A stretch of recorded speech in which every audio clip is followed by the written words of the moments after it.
নমস্কাৰ ইককচালে স্বাগতম মই শ্ৰাৱণী দেৱী আজিলৈ আনিছো দশমন শ্ৰেণীৰ ভূগোলৰ চতুৰ্থ পাঠ আৰু চতুৰ্থ পাঠত আমি কি পঢ়ি আছিলো আমি অসমৰ ভূগোল পঢ়ি আছিলো অসমৰ ভূগোলৰ আগৰ পাঠবিলাক আমি পঢ়িলো তো আজি অসমৰ ভূগোলত কি আছে বাৰু চাওচোন বাৰু আজি অসমৰ ভূগোলত আমি কি পঢ়িম আমি পঢ়িম উদ্যোগ কি মানে সবে জানা যেটো ইন্ডাস্ট্রি বুলি কও যত আমি আমাৰ কৃষিজাত সামগ্ৰীবিলাক কি কৰিব পাৰো প্ৰসেস কৰিব পাৰো প্ৰসেস কৰি আমি নতুন বস্তু সৃষ্টি কৰিব পাৰো এতিয়া এই উদ্যোগ হবৰ কাৰণে কি লাগিব উদ্যোগ হবৰ কাৰণে আমাক কি হ'ব লাগিব উদ্যোগ হবৰ কাৰণে আমাক আমাৰ মানৱ সম্পদৰ সহায় লাগিবই কাৰণ মানৱ সম্পদ নোহোৱাকে উদ্যোগ যেন স্থাপন হ'ব পাৰে চাওচোনহা আমাক কি লিখিছে যে অসম প্ৰাকৃতিক সম্পদৰ চহকী কাৰণ এটা উদ্যোগ হবৰ কাৰণে আমাক যিমান বিলাক বস্তু লাগিব সেই বস্তুবিলাক আমি ক'ৰ পৰা আহৰণ কৰিম প্ৰকৃতিৰ পৰা আহৰণ কৰিম মূল্যবান খনিজ সম্পদকে ধৰি প্ৰচুৰ প্ৰাকৃতিক সম্পদ থকাৰ পাছতো ঔদ্যোগিক খণ্ডত অসম পিছ পৰি আছে হয় অসম আমি জানো যে অসম প্ৰাকৃতিক সম্পদত যথেষ্ট চহকী কিন্তু হিমান প্ৰাকৃতিক সম্পদ থকাৰ পিছতো ঔদ্যোগিক ক্ষেত্ৰত অসম এতিয়াও কি হ'ব পৰা নাই চহকী হ'ব পৰা নাই তাৰ বিভিন্ন কাৰণ আছে যে অসমত কি হয় যথেষ্ট পৰিমাণে বৰষুণ হয় অসমৰ মাটি প্ৰায় সমান নহয় অসমৰ যেটো ভূখণ্ডৰ যেটো গাঁথনি হেয়াও বহুত বৃহৎ উদ্যোগ স্থাপনৰ কাৰণে উপযোগী নহয় তাৰ উপৰিও বিভিন্ন কাৰণত অসমৰ মানৱ সম্পদ এতিয়াও চহকী হৈ উঠা নাই যেটো কাৰণে আমাৰ উদ্যোগিক খণ্ডত আমি এতিয়াও কি হ'ব পৰা নাই আমি যথেষ্ট আগবাঢ়ি যাব পৰা নাই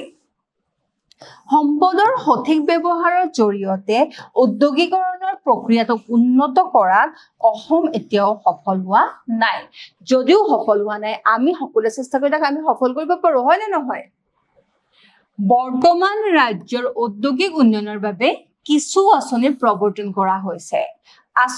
আঁচনি বুলি কোৱা লাগিলে মই তোমালোকক কৈছো আঁচনি শব্দটো তোমালোকে জানানে যে আমি পৰিকল্পনা এটা বনাই লওঁ প্ল্যানিং এটা কৰি লওঁ আৰু সেই প্ল্যানিং কি প্ল্যানিং কৰা হৈছে বাৰু এই আঁচনিসমূহ কাৰ্যকৰী কৰিবলৈ অসম চৰকাৰৰ উদ্যোগ আৰু বাণিজ্য বিভাগ আৰু অসম ঔদ্যোগিক উন্নয়ন নিগমে বিশেষভাৱে জড়িত হৈ আছে কেন্দ্ৰ আৰু ৰাজ্য চৰকাৰে সময়ে সময়ে ঘোষণা কৰা ঔদ্যোগিক নীতিৰ ভিত্তিত উদ্যোগ উন্নয়ন পৰিকল্পনা গ্ৰহণ কৰা হয় তাৰ মানে আমাৰ উদ্যোগ পৰিকল্পনাৰ কাৰণে আমাৰ ৰাজ্য চৰকাৰৰ নীতি যথেষ্ট জৰুৰী বৰ্তমান সময়ত ক্ষুদ্ৰ ঔদ্যোগিক খণ্ডৰ উন্নয়নৰ ওপৰত যথাযথ গুৰুত্ব দিয়া হৈছে আৰু এইখিনিতে মই তোমালোকক ক'ব বিচাৰি যে ক্ষুদ্ৰ ঔদ্যোগিক খণ্ড কি ক্ষুদ্ৰ ঔদ্যোগিক খণ্ডবিলাক আছে য'ত সৰু হয় আমাৰ যে কুটিৰ শিল্পবিলাকো কি হয় ক্ষুদ্ৰ ঔদ্যোগিক হয় তেনেকে ধান বনা মেচিনটো আমাৰ ফলমূলৰ ৰস উলিওৱা মেচিনটো এই ক্ষেত্ৰ এই সৰু য'ত বহুত বেছি আমাক কি কৰিব লগা হোৱা নাই মানৱ সম্পদ ব্যৱহাৰ কৰিব লগা হোৱা নাই বা যথেষ্ট সংখ্যক আমি কি ব্যৱহাৰ কৰিব লগা হোৱা নাই মূলধন ব্যৱহাৰ কৰিব লগা হোৱা নাই তেনেকুৱা ধৰণৰ উদ্যোগবিলাকক আমি ক্ষুদ্ৰ উদ্যোগ বুলি কওঁ আৰু এই ক্ষুদ্ৰ উদ্যোগবিলাক যেতিয়া উন্নয়ন হ'ব তেতিয়া আমি বৃহৎ উদ্যোগৰ কাৰণে চিন্তা কৰিব পাৰিম এই খণ্ডত নিউ সৃষ্টিকাৰী উৎপাদন আৰু প্ৰক্ৰিয়াকৰণ উদ্যোগসমূহৰ প্ৰতি লক্ষ্য ৰখা হয় যে কেনেকে যিবিলাক উদ্যোগ আমি স্থাপন কৰিম সাপোজ আমি কি কৰিলো আমি এটা বয়ন উদ্যোগ এটা স্থাপন কৰিলো বয়ন উদ্যোগ স্থাপন কৰাৰ লগে তাত যিমান কেইখন আমি হাল পাতিম মেকানিক্যাল হাল পাতিম তাৰ লগত কি হ'ব সিমান কেইজন আমি বুৱনি লম গতিকে তেনেকে আমি কি কৰিব নিউ সৃষ্টি কৰিব পাৰিম ঔদ্যোগিক বিকাশৰ বিশেষকৈ শক্তি আৰু পৰিবহন খণ্ডৰ সমস্যা দূৰ হলেহে ৰাজ্যৰ ঔদ্যোগিক উন্নয়ন গতি লাভ কৰিব আৰু এইটোৰ লগত জড়িত কাৰণ আমাৰ ক্ষুদ্ৰ উদ্যোগেই হওক বা বৃহৎ উদ্যোগেই হওক দুটা উদ্যোগ স্থাপন কৰিবৰ কাৰণে আমাক কি লাগিব আমাক শক্তি লাগিব শক্তি কি হ'ব লাগিব তো বিদ্যুৎ শক্তি যাৰ সহায়ত আমাৰ কামবিলাক চলে সেই বিদ্যুৎ শক্তি আৰু পৰিবহনৰ সমস্যা যে গাঁৱে ভূৱে বজাৰৰ লগত কি হ'ব লাগিব সংযোজিত হ'ব লাগিব তেতিয়াহে আমি কি কৰিব পাৰিম বজাৰলৈ উৎপাদিত বস্তুবিলাক বিক্ৰী কৰিব আনিব পাৰিম ৰাজ্যত ঔদ্যোগিকৰণৰ পৰিৱেশ ক্ৰমান্বয়ে উন্নত হৈ আহিছে 2005 আৰু 6 চনৰ পৰা 2008 আৰু 9 চনলৈকে উৎপাদন উদ্যোগসমূহৰ বাৰ্ষিক বৃদ্ধি আৰু ৰাজ্যিক অৰ্থনীতিলৈ ইয়াৰ অৱদান ক্ৰমান্বয়ে কমি আহিল কিন্তু 2009 আৰু 10 চনৰ পৰা এই উদ্যোগসমূহৰ বৃদ্ধি আৰু ৰাজ্যখনৰ অৰ্থনীতিলৈ ইয়াৰ অৱদান বৃদ্ধি পাবলৈ ধৰিলে তাৰ মানে যদিও 2005-6 চনৰ পৰা 2008-9 চনলৈকে আমাৰ ঔদ্যোগিক ক্ষেত্ৰ কমি আহিছিল কিন্তু 2009 চনৰ পিছত ক্ৰমান্বয়ে কি হ'বলৈ লৈছে বাঢ়ি আহিব ধৰিছে আৰু ইয়াৰ মূল কাৰণে হ'ল কি যে আমাৰ বৰ্তমান ৰাজ্যৰ যেটো সুস্থ অৱস্থা সুস্থ ৰাজনৈতিক অৱস্থা আৰু লগতে চৰকাৰে লোৱা পৰিকল্পনা ভাৰত চৰকাৰে উত্তৰ পূব ভাৰতৰ লগতে অসমৰ ঔদ্যোগিক উন্নয়নৰ বাবে কিছু আঁচনি ঘোষণা কৰিছে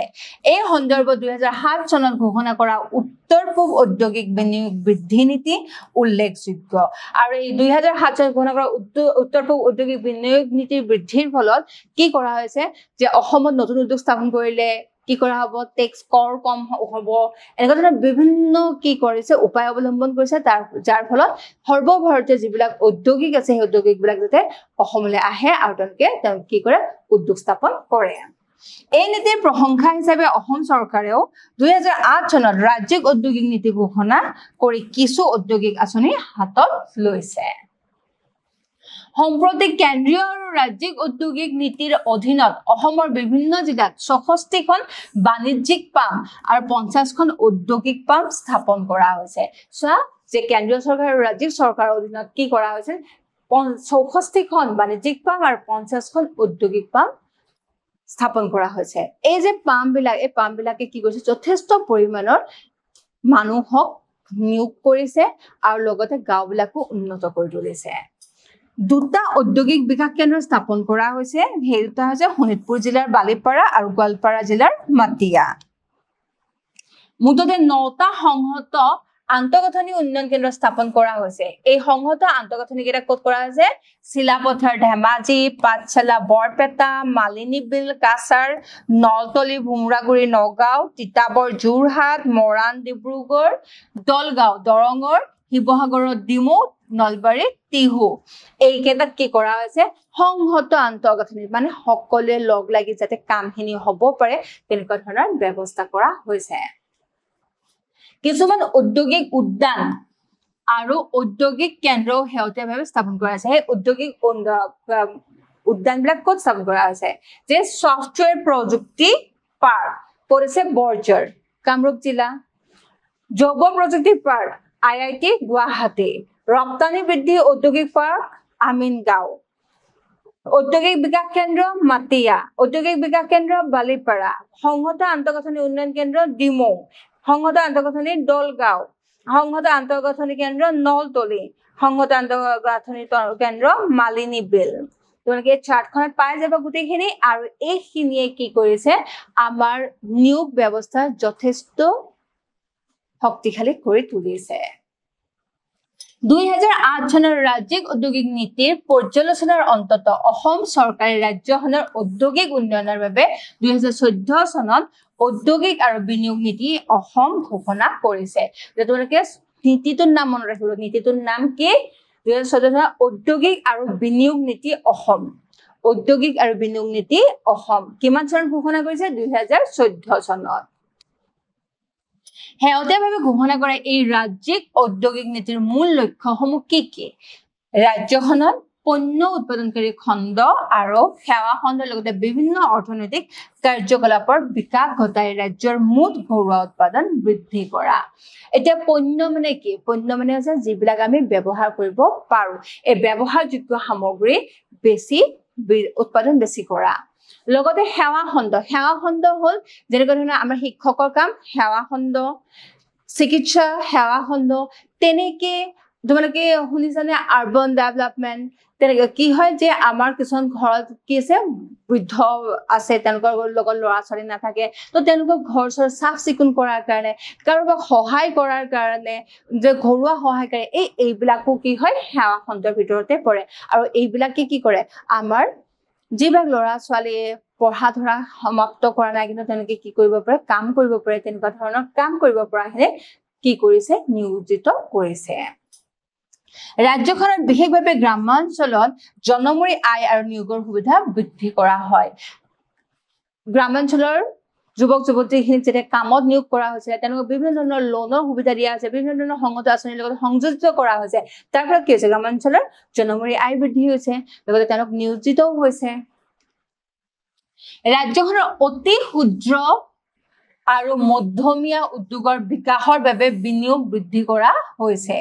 বৃহৎ সংখ্যক দক্ষ লোক সৃষ্টি কৰা হয় কি কৰা হৈছে যে কি যিমানখিনি পাৰো সিমানখিনি স্কিল লেবাৰ দক্ষ লোক যাতে যিবিলাকে উদ্যোগত কাম কৰিব পাৰে আৰু তাৰ কাৰণে বিভিন্ন ধৰণৰ ট্ৰেইনিং ব্যৱস্থাও কৰা হৈছে অসমৰ উদ্যোগসমূহক ব্যাপকভাৱে 5 প্ৰকাৰত ভাগ কৰিব পাৰি খনি উদ্যোগ যিবিলাক খনিজাত সম্পদৰ লগত জড়িত হস্তশিল্প উদ্যোগ যিবিলাক আমাৰ কুটিৰ শিল্প যেনে বন তাৰপিছত কুমাৰৰ মাটি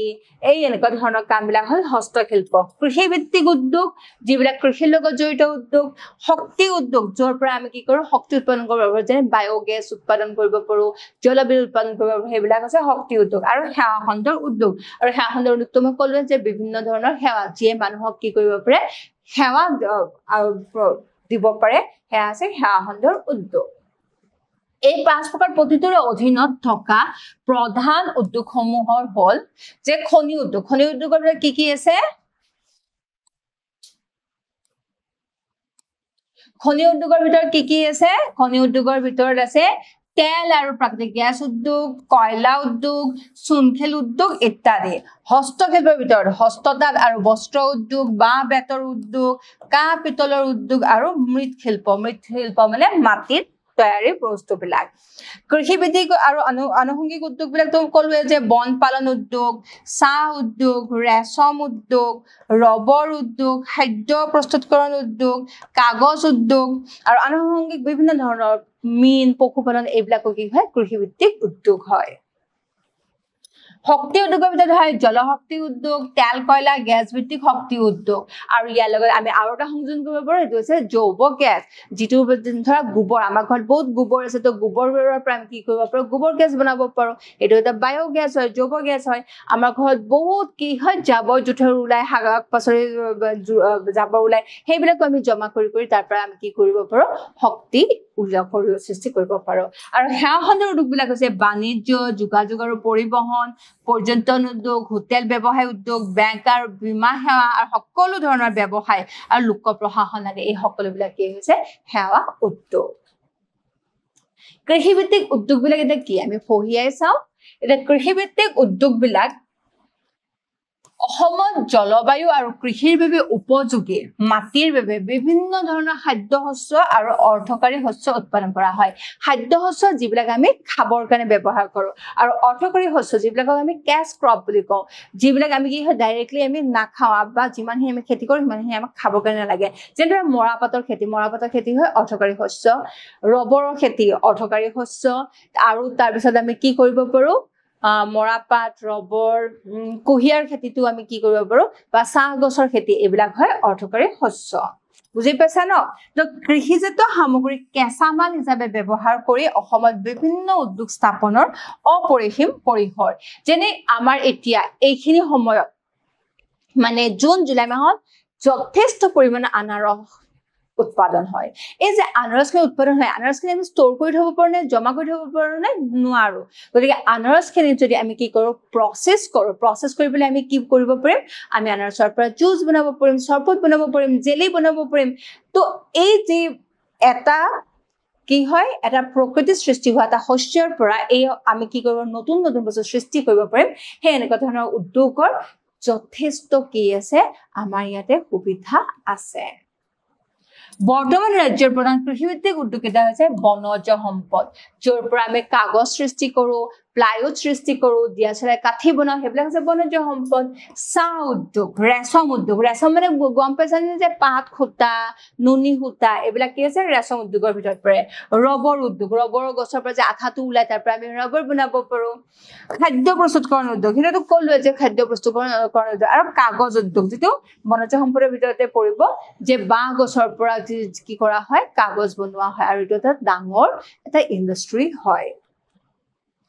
খাদ্য প্ৰস্তুতকৰণ উদ্যোগবিলাক কি কৃষিভিত্তিক উদ্যোগৰ প্ৰধান প্ৰকাৰ আছে খাদ্য প্ৰস্তুত হেওতেকে ইয়াৰ গুৰুত্ব বাঢ়িছে ইয়াৰ দ্বাৰা কম সময়ৰ ভিতৰতে ৰাজ্যৰ অৰ্থনীতি ইতিবাচক প্ৰভাৱ পৰিব বুলি আশা কৰা হৈছে এই খাদ্য প্ৰস্তুতকৰণৰ যে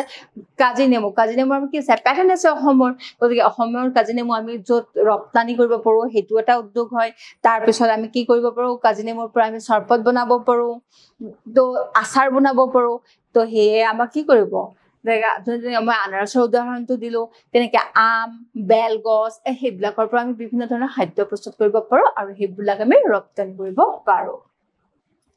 বনজ সম্পদ অসমৰ বনাঞ্চল বিভিন্ন বনজ সম্পদৰে ভৰপূৰ ইতিমধ্যে এই বনজ সম্পদৰ ওপৰত ভিত্তি কৰি কাগজ প্লাইউড আদি উদ্যোগবোৰ ডাঙৰ হৈছে অসমৰ বনাঞ্চলত পোৱা বিভিন্ন ধৰণৰ ফল-মূল শাক-পাচলিৰ উদ্ভিদ আৰু ঔষধি উদ্ভিদ আছে এতিয়ালৈকে সংগ্ৰহ কৰা সকলোবিলাক উদ্ভিদ যদি যিবিলাক আমাৰ প্ৰয়োজন সদায় প্ৰয়োজন সেইবিলাকত যদি আমি ব্যৱসায়িক ভিত্তিত ব্যৱহাৰ কৰো তেতিয়াহলে অসমৰ বনজ সম্পদ যেটো বনজ উদ্যোগ বহুত আগবাঢ়ি যাব অসমৰ গ্ৰামাঞ্চলত উৎপাদিত ফল-মূল আৰু শাক-পাচলিৰ ওপৰত ভিত্তি কৰি এতিয়া কিছুমান কৃষিভিত্তিক উদ্যোগ স্থাপন কৰা হৈছে আনকি এতিয়া তোমালোকে যদি বজাৰত পোৱা কিছুমান কৃষিভিত্তিক উদ্যোগ আছে য'ত তোমালোকে জানানে পচতীয়া পাত তাৰ পিছত নৰসিংহ ভেদাইলতা এইবিলাক তোমালোকে খাবলৈ বেয়া পোৱা তথাপি এইবিলাক বহুত উপকাৰী হয় এতিয়া নগৰৰ মানুহেতো সেইবিলাক সদায় নাপায় বিচাৰি নাপায় বজাৰৰ পৰা কিনি আনিলে কি হ'ব পাতবিলাক শুকাই যাব তো এনেকুৱা ধৰণৰ ইন্ডাষ্ট্ৰি এনেকুৱা ধৰণৰ উদ্যোগ স্থাপন কৰা হৈছে যে তাৰ কি হ'ব পাৰে যে এই পাতবিলাক সব আগুটাই আনি সেইবিলাক পেষ্ট বনাই সেইবিলাক কি কৰে মিক্সিত হওক বা পটাত পিহি পেলাই কিছু পৰিমাণৰ প্ৰিজাৰভেটিভ দি থৈ দিয়া হয় এটা উদ্যোগীকৰণ তো বটলত হাফৰ মাৰি থৈ দি পেলাই বটলিং কৰি পেলাই কি কৰিব পৰা আছে বিক্ৰী কৰিব পৰা হৈছে আৰু ইয়ে কি কৰিব আমাৰ বনজ যিবিলাক সদায় আমাৰ কাণ চকুত সদায় পৰি থকা বস্তুবিলাক কি হ'ব সেইবিলাক আমি বিক্ৰী কৰিব পাৰিম আৰু হিয়ে কি কৰিব আমাৰ আয় বৃদ্ধি কৰিব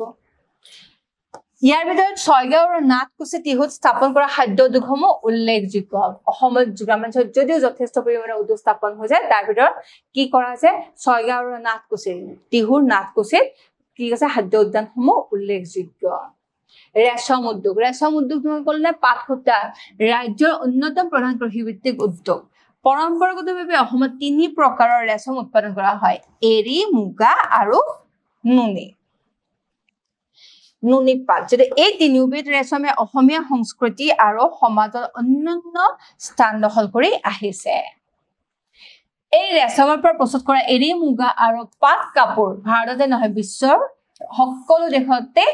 জনপ্ৰিয় প্ৰায় 65% উৎপাদন থকা এৰী উৎপাদনকাৰী ৰাজ্যসমূহৰ ভিতৰত অসম অন্যতম কিন্তু ৰাজ্যত নুনি সূতাৰ উৎপাদন ইমান বেছি নহয় ভাৰতৰ 97%তকৈ অধিক মুগা সূতা অসমত উৎপাদন কৰা হয় আৰু এই মুগা সূতা কি বুলি কোৱা হয় সোণালী সূতা আৰু সোণালী সূতাৰ অসমৰ কি আছে প্যাটেন্ট আছে অসমত বাহিৰে বেলেগ কোনেও কি কৰিব নোৱাৰে সোণালী সূতা বিক্ৰী কৰিব নোৱাৰে ৰেশমৰ যথেষ্ট উৎপাদনৰ লগতে ইয়াৰ লগত জড়িত হস্ততাঁত উদ্যোগসমূহৰ ৰাজ্যসমূহত বিকশিত হৈছে বৰ্তমান অসমত 13 লাখৰো অধিক তাঁতশাল আছে আৰু প্ৰায় 25 লাখ লোক বয়ন শিল্পৰ লগত প্ৰত্যক্ষভাৱে জড়িত আমাৰ অসমৰ বয়ন শিল্প মূলত ক'ত আছে কোৱা আমাৰ ক'ত আছে শুৱালকুছিত আছে আৰু এই শুৱালকুছি শালবিলাকৰ সূতা ক'ৰ পৰা আহে জানানে আমি যদি চাও মুগা সূতা বিশেষকৈ বেছিকৈ ক'ৰ পৰা আহে লখিমপুৰ অঞ্চলৰ পৰা আহে ৰবৰ উদ্যোগ অসমৰ আন এক গুৰুত্বপূৰ্ণ কৃষিভিত্তিক উদ্যোগ হৈছে ৰবৰ উদ্যোগ চোৱা তোমালোকক ফটো দিয়া আছে ৰবৰ গছৰ এই ৰবৰ গছবিলাকত কি কৰা হয় কাটি তাত পৰা আঠাটো লোৱা হয় আৰু তাৰ পৰা ৰবৰ বনোৱা হয় চাহ বাগিচাৰ কাষতে এতিয়াও ৰাজ্যৰ জনপ্ৰিয় হৈ পৰিছে ৰবৰ বাগিচা ভাৰতৰ ৰবৰ বোৰ্ডে অসমক ইয়াৰ উপযুক্ত জলবায়ুৰ ওপৰত ভিত্তি কৰি ৰবৰ বাগিচাৰ বাবে অতি সম্ভাৱ্য ৰাজ্য হিচাপে চিনাক্ত কৰিছে 2006-07 চনৰ ভিতৰত প্ৰায় 16.5 হাজাৰ হেক্টৰ মাটিত ৰবৰ ৰোপণ কৰা হৈছে কিন্তু 2012-13 চনৰ ভিতৰত বাগিচাৰ ক্ষেত্ৰফল দুগুণতকৈ অধিক বৃদ্ধি কৰি 34.5 হাজাৰ হেক্টৰ মাটি কৰা হয় ৰাজ্যত ৰবৰ উৎপাদনৰ অধিক সম্ভাৱনাৰ পৰিপ্ৰেক্ষিতত ভাৰতীয় ৰবৰ বোৰ্ডে দ্বাদশ পঞ্চবাৰ্ষিক পৰিকল্পনাৰ শেষৰ ফালে ৰবৰ বাগিচাৰ এলেকা 2 লাখ হেক্টৰলৈকে বৃদ্ধি কৰাৰ আঁচনি গ্ৰহণ কৰিছে। তাৰমানে ৰবৰ উদ্যোগে অসমৰ অৰ্থনীতিত যথেষ্ট সহায় কৰিব লৈছে। চাহ উদ্যোগ ৰাজ্যৰ সৰ্ববৃহৎ কৃষিভিত্তিক উদ্যোগ। অসমে কেৱল ভাৰততে নহয় বিশ্বত চাহ উদ্যোগত ভাল নাম অৰ্জন কৰিছে। গোটেই পৃথিৱী অসম বুলি ক'লে বাকী বিশ্ববাসীয়ে কি জানে? চাহ আৰু অসমৰ গড়। গতিকে এই যে চাহ উদ্যোগ আৰু চাহ উদ্যোগ বিশ্বৰ ভিতৰতে জনাজাত। এই উদ্যোগটোৱে ৰাজ্যৰ অৰ্থনীতিত গুৰুত্বপূৰ্ণ ভূমিকা পালন কৰে। কেৱল অসমতে ভাৰতৰ মুঠ চাহ উৎপাদনৰ আধাতকৈ অধিক উৎপাদন হয়। অনুকূল জলবায়ুৰ পৰিস্থিতিত অসমৰ চাহ উদ্যোগ গঢ় লৈ উঠিছে। অসমত মুঠ 765খন চাহ বাগিচা আৰু লগতে 2012 চনৰ তথ্য অনুসৰি 10.12 হেক্টৰতকৈ কম ভূমিত 78,091খন সৰু চাহ বাগিচা আছে। কিমান অসমত ডাঙৰ বৃহৎ চাহ বাগিচাৰ উপৰিও সৰু সৰু চাহ বাগিচা আছে। 2012 চনৰ তথ্য অনুসৰি 10.12 হেক্টৰতকৈ কম ভূমিত,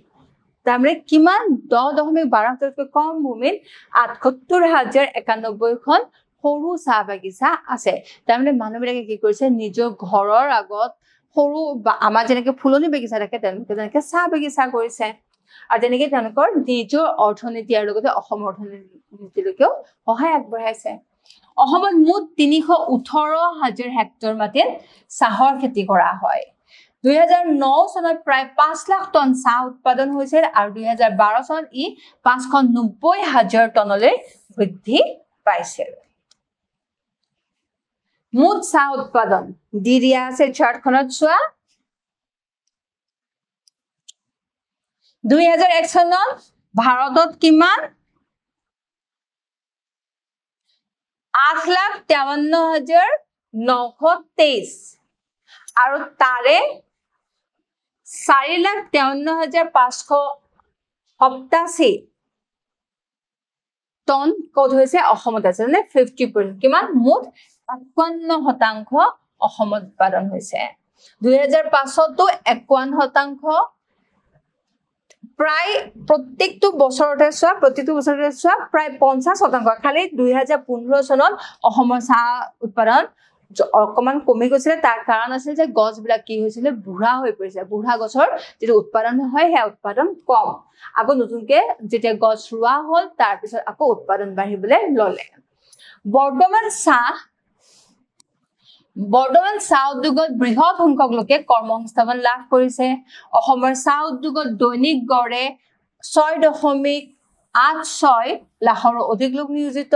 ভাৰতীয় চাহ বৰ্ডৰ আন এক সূত্ৰৰ তথ্য অনুসৰি ৰাজ্যখনৰ ক্ষুদ্ৰ চাহ খেতিয়কসকলে এতিয়া প্ৰায় 88,000 হেক্টৰ মাটিত চাহ খেতি কৰি প্ৰায় 107,000 টন চাহ উৎপাদন কৰে। মানে ক্ষুদ্ৰ খেতিয়কসকলেও যথেষ্ট আমাৰ চাহ উদ্যোগত সহায় কৰে, লগতে তেওঁলোকৰ অৰ্থনীতিতো সহায় হয়। মীন পালন অসমত নতুন কি হৈছে, মীন পালন উদ্যোগটো নতুনকে কি হ'বলৈ ধৰিছে,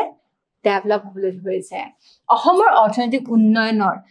দিশত কৃষি খণ্ডৰ উল্লেখযোগ্য অৱদান হৈছে মীন পালন। কৃষি কৰ্মৰ পৰিসৰ বিপুল। ইয়াৰ ভিতৰত মীন আৰু পশুপালন অন্তৰ্ভুক্ত হ'ব পাৰে। যথেষ্ট পৰিমাণৰ আৰু মীনৰ লগতে পশুপালনো হয়। যে আজিকালি কি হয়, ব্ৰইলাৰ ফাৰ্মবিলাক হয়, তাৰপিছত গাহৰি ফাৰ্মবিলাক হয়। তাৰ পৰাও কি হয়, গাঁৱৰ যিবিলাক নিবনুৱা ল'ৰা আছে তেওঁলোকৰ কি হয়, তেওঁলোক নিয়োজিত হ'ব পাৰে। বৰ্তমান অসমৰ অৰ্থনৈতিক খণ্ডত মীন পালনৰ গুৰুত্ব ক্ৰমান্বয়ে বাঢ়িছে। ৰাজ্যত মীন উন্নয়নৰ অপৰিসীম সম্ভাৱনা আছে। যিহেতু অসম যথেষ্ট সংখ্যক নদ-নদী আছে, নদী, জলাশয়, এৰাসুতি জলাশয় আদি আছে। গতিকে অসমত মীন পালনৰ যথেষ্ট সুবিধা আছে। বৈজ্ঞানিক পদ্ধতি আৰু পৰিকল্পনাৰ জৰিয়তে এই জলাশয়সমূহত মাছৰ জনসংখ্যা বৃদ্ধি কৰি মাছৰ উৎপাদন বৃদ্ধি কৰিব পাৰি। কি কৰিব পাৰি? জলাশয়বিলাকত সৰু সৰু মাছৰ আমি পোৱালিবিলাক এৰি পেলাই আমি মাছ উৎপাদন বৃদ্ধি কৰিব পাৰোঁ। ৰাজ্যখনত মাছৰ অধিক চাহিদা আৰু মাছ উৎপাদনৰ অধিক পৰিসৰ থকাৰ পাছতো বিল আৰু জলাশয়বিলাকৰ সঠিক ব্যৱহাৰ কৰা হোৱা নাই। যদিও যথেষ্ট বিল আছে, যথেষ্ট সেইবিলাক পানীৰে পৰিপূৰ্ণ হৈ থাকে, তথাপি এতিয়াও কি হোৱা নাই, সঠিক ব্যৱহাৰ হোৱা নাই অসমত যিমান মাছ লাগে এতিয়া সেই মাছবিলাক কি কৰা হয় বাহিৰৰ পৰা আমদানি কৰাই হয় 2011-12 চনৰ তথ্য অনুসৰি ৰাজ্যখনত প্ৰায় 60,000 হেক্টৰ অঞ্চল সামৰি 430টা চৰকাৰী পঞ্জীয়নভুক্ত জলাশয় আছে আকৌ মুঠ 40,000 হেক্টৰ মাটিকালি সামৰি 767 টা পঞ্জীয়নবিহীন জলাশয় আছে এই জলাশয়বোৰৰ উপৰিও ভালে সংখ্যক পুখুৰী জলাশয় পিতনি আদিত মাছ উৎপাদন ক্ষেত্ৰ হিচাপে গণ্য কৰিব পাৰি 2011-12 চনৰ ভিতৰত 3.94 লাখ হেক্টৰ মাছ ধৰা ঠাইৰ পৰা প্ৰায় 449 কোটি মাছৰ পোনা উৎপাদন কৰা হৈছে মাছৰ পোনা মানে জানেনে সৰু সৰু মাছৰ পোৱালি বিলাক একে সময়তে ৰাজ্যৰ 2.44 লাখ টন মাছ উৎপাদন কৰা হয় যোৱা 10 বছৰত মাছৰ পোনা উৎপাদন 2.5 গুণ আৰু মাছৰ উৎপাদন 1.5 গুণ বৃদ্ধি পাইছে এই যে মাছৰ পোনাবিলাক যে উৎপাদন কৰা হয় মাছৰ পোনাবিলাক কিয় উৎপাদন কৰা হয় যিকোনো এটা জায়গাত কি কৰে মাছৰ পোনা উৎপাদন কৰি হেবিলাক আকৌ গাঁৱে ভূঞে বিক্ৰী কৰি দিয়া হয় যাতে মানুহ বিলাকে কি কৰিব পাৰে নিজৰ পুখুৰী নিজৰ জলাশয় বিলাকত আৰু মাছ দি দিব পাৰে আৰু তাৰ পৰা মাছ ডাঙৰ কৰি বিক্ৰী কৰিব পাৰে 2011-12 চনৰ ভিতৰত মাছৰ পোনাৰ জিলা ভিত্তিক উৎপাদন বৰপেটা জিলাত ৰাজ্যৰ ভিতৰতে সৰ্বাধিক মাছৰ পোনা উৎপাদন কৰা হৈছিল আৰু কৰিমগঞ্জ আৰু নগাঁও জিলাত ক্ৰমে দ্বিতীয় আৰু তৃতীয় স্থান লাভ কৰিছে মন ৰাখিবা কোনে হেৰি পাইছে প্ৰথম স্থান বৰপেটা জিলা তাৰপিছত কৰিমগঞ্জ আৰু কি হয় কৰিমগঞ্জ আৰু নগাঁও জিলা মনত থাকিবনে কৰিমগঞ্জ আৰু নগাঁও জিলা মাছ উৎপাদনৰ ক্ষেত্ৰত নগাঁও জিলাই বছৰটোৰ ভিতৰতে প্ৰথম স্থান লাভ কৰিছে মাছৰ পোনাৰ ক্ষেত্ৰত নগাঁৱে তৃতীয় স্থান লাভ কৰিছে কিন্তু মাছ উৎপাদনৰ ক্ষেত্ৰত নগাঁও জিলাই কি কৰিছে প্ৰথম স্থান লাভ কৰিছে তাৰ বিপৰীতে কাছাৰ আৰু ধুবুৰী জিলাই ক্ৰমে দ্বিতীয় আৰু তৃতীয় স্থান দখল কৰিছে ৰাজ্যৰ ঘৰুৱা সামগ্ৰীত মীন খণ্ডই নামমাত্ৰ অৰিহণা যোগায় যেটো মাত্ৰ 2% ইমানখিনি মীন উৎপাদন বৃদ্ধি হোৱাৰ পিছতো মাত্ৰ 2% হে কি কৰিব পাৰে মীন উদ্যোগে কভাৰ কৰিব পাৰে প্ৰচুৰ সম্ভাৱনা থকাৰ পিছতো ৰাজ্যখনত মাছৰ উৎপাদন এতিয়াও সন্তোষজনক হোৱা নাই গতিকে চৰকাৰে কি কৰিব লাগিব এই মীন উৎপাদন সন্তোষজনক হ'বৰ কাৰণে বিভিন্ন ব্যৱস্থা ল'ব লাগিব বৰ্তমান অসমে দেশৰ অন্যান্য ৰাজ্যৰ পৰা বছৰি প্ৰায় 0.20 লাখ টন মাছ আমদানি কৰে কিন্তু ৰাজ্যত উৎপাদিত মাছৰ লগতে বাহিৰৰ পৰা আমদানি কৰা মাছৰ পৰিমাণ ঘৰুৱা চাহিদা পূৰণ কৰিবলৈ পৰ্যাপ্ত নহয় গতিকে অসমত আমি এতিয়াও কি কৰিব পাৰো যথেষ্ট পৰিমাণৰ মাছ উৎপাদন কৰিব পাৰো আমি হেতু ৰপ্তানিৰো ব্যৱস্থা কৰিব পাৰো গতিকে যেহেতু আমাৰ চাহিদা অনুযায়ী মাছ নাই গতিকে মাছৰ দাম যথেষ্ট বাঢ়ি যায় এতিয়া আহিলে প্ৰশ্নৰ সময় অসমৰ উদ্যোগবোৰক কি প্ৰকাৰত ভাগ কৰিব পাৰি অসমৰ উদ্যোগবোৰক কি প্ৰকাৰত ভাগ কৰিব পাৰি উত্তৰটো মনত আছে নে কি প্ৰকাৰত 5 প্ৰকাৰত মাছ উৎপাদনত অসমৰ কোনখন জিলা আগবঢ়া মাছ উৎপাদনত প্ৰশ্ন আছে এটা আছে মাছৰ পোনা উৎপাদনত আৰু এটা আছে মাছ উৎপাদনত তো মাছ উৎপাদন কোনখন জিলা আগবঢ়া মাছ উৎপাদনত নগাঁও জিলা আগবঢ়া আশা কৰিলো তোমালোকে অসমৰ উদ্যোগ পাঠখিনি ভালকে বুজি পালা আজিলৈ ইয়াতে এৰিছো ধন্যবাদ